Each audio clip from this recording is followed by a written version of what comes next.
semuanya. Kita dari kelompok 8 akan menjelaskan video presentasi tentang demokrasi liberal setelah 1950. Perkenalkan, nama saya Anindya Knanti Pralita Putri, absen 5 dari kelas 12 akan menjelaskan tentang Kabinet Nazi. Saya Evelyn Triwahyuni dari absen 7 akan menjelaskan tentang Kabinet Sudirman. Saya Marsha Fiantika Antasya dari absen 11 akan menjelaskan tentang Kabinet Wilopo. Saya Roro Genisi Lalang Aumarka, absen 25 dari kelas 12 akan menjelaskan Kabinet Ali Satromi Jaya 1. Wajib. Yang pertama ada Kabinet Natsir. Kabinet Natsir memiliki periode dari tahun 1950 sampai 1951. Kabinet Natsir terbentuk pada tanggal 6 September 1950 dan dilantik pada tanggal 7 September 1950. Kabinet Natsir berasal dari beberapa partai, yaitu Partai Masyumi, Persatuan Indonesia Raya, Faksi Demokratik, Partai Sosialis Indonesia, Partai Katolik, Partai Kristen Indonesia, Partai Serikat Islam Indonesia. Selanjutnya, program kerja Kabinet Natsir. Yang pertama, mempersiapkan dan menyelenggarakan pemilihan umum untuk memilih Dewan Konstituante. Yang kedua, menyempurnakan struktur pemerintahan dan membentuk perlengkapan negara. Yang ketiga, menggiatkan usaha mencapai keamanan dan ketentraman. Yang keempat, memperjuangkan penyelesaian soal Irian Barat. Selanjutnya ada hasil dari kabinet ini. Gagal karena belum sampai program tersebut terlaksana. Kabinet ini sudah jatuh pada tanggal 21 Maret 1950 dalam usia 6,5 bulan. Jatuhnya kabinet ini karena kebijakan Natsir dalam rangka pembentukan DPRD dinilai oleh golongan oposisi terlalu banyak menguntungkan Masyumi.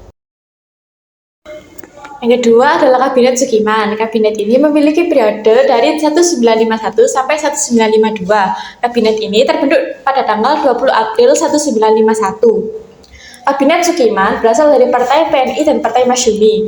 Program kerja dari kabinet ini antara lain yang pertama adalah memasukkan wilayah Irian Barat ke dalam RI secepatnya. Yang kedua adalah menjalankan politik luar negeri bebas aktif. Yang ketiga adalah menyiapkan undang-undang pengakuan serikat buruh yang isinya itu ada penjajian kerjasama, penetapan upah minimum, dan penyelesaian pertikaian buruh. Yang keempat adalah menyiapkan persiapan pemilu untuk membentuk Dewan Konstituante. Hasil dari kabinet ini itu adalah gagal karena kabinet ini diserang oleh kelompoknya sendiri akibat kebijakan politiknya yang condong ke barat atau pro Amerika Serikat, sehingga ini bertentangan dengan program kabinet tentang kebijakan politik luar negeri bebas aktif. Kabinet Wilopo merupakan kabinet yang ketiga, didirikan pada 30 Maret 1952. Kabinet Wilopo merupakan kabinet gabungan dari koalisi PNI dan juga Masyumi. Kabinet Wilopo sendiri terpilih dari PNI sebagai Perdana Menteri. Selanjutnya ada prospek kerja Kabinet Wilopo, ada 4. Yang pertama, meningkatkan kesejahteraan pemilihan umum. Kedua, berusaha mengembalikan Irian Barat ke tangan Pangkuan Republik Indonesia. Ketiga, meningkatkan kesejahteraan dan keamanan warga Indonesia. Keempat, berusaha meningkatkan pengajaran serta pendidikan Indonesia. Adapun kegagalan pada Kabinet Wilopo sendiri, yaitu mengalami kegagalan dikarenakan kabinet ini memunculkan berbagai masalah, mulai dari kedaerahan dan juga benih-benih permasalahan kecil, sehingga stabilitas politik di Indonesia tidak begitu bagus. Yang keempat, Kabinet Ali Satromi Jaya 1. Kabinet ini memiliki periode waktu tahun 1953 sampai 1955.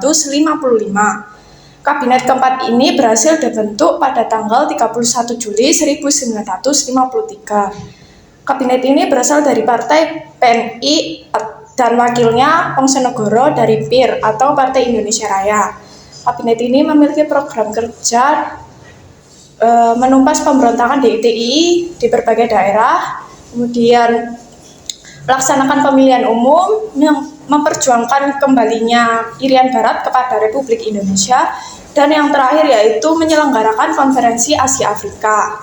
Hasil dari kabinet ini yaitu berhasil karena pada masa kabinet Ali Wongsonégono gangguan ancaman semakin meningkat, antara lain munculnya pemberontakan DITI di Jawa Barat, Daud Barro di Aceh, Kahar Muzakar di Sulawesi Selatan.